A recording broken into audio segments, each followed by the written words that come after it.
সময়ের সদ্ব্যবহার। যারা সময়ের সদ্ব্যবহার করে সেই সব ব্যক্তিরাই সময়ের সাথে ভালো ফলও পায়।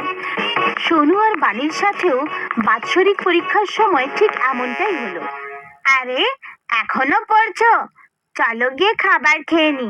আর একটুখানি প্রজেক্টটা বাকি আছে, না হলে টিচার বকবেন। আর পরের সপ্তাহ থেকে পরীক্ষাও তো শুরু হয়ে যাবে।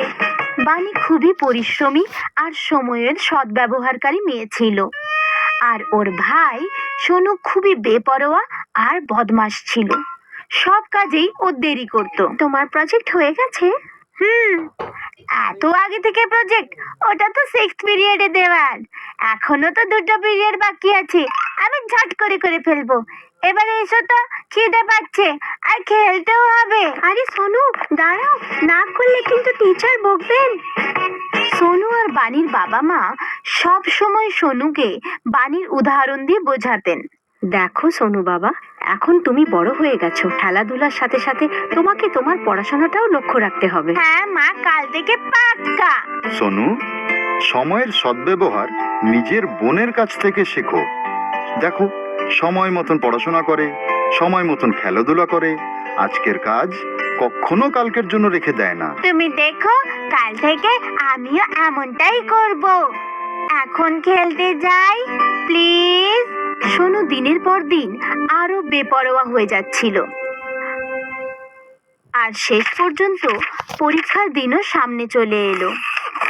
সোনু আর বাণীর পরীক্ষাতে আর মাত্র 2 দিন বাকি ছিল।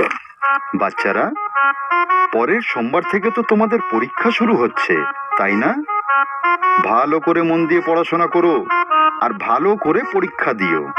সোনু, তোমার জন্য আমার খুব চিন্তা হচ্ছে বাবা। তুমি সব সময় আজকের কাজ কালকে করবে বলে রেখে দাও। পড়াশোনায় ফাঁকি দিতে নেই।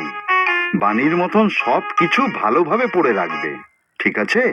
আরে বাবা, পরীক্ষা হতে এখনো 2 দিন বাকি আছে, আমি সব পড়ে ফেলবো, সব কিছু। এখন আমি খেলতে যাচ্ছি, না খেললে না আমি পড়াশোনা মন দিয়ে করতেই পারি না।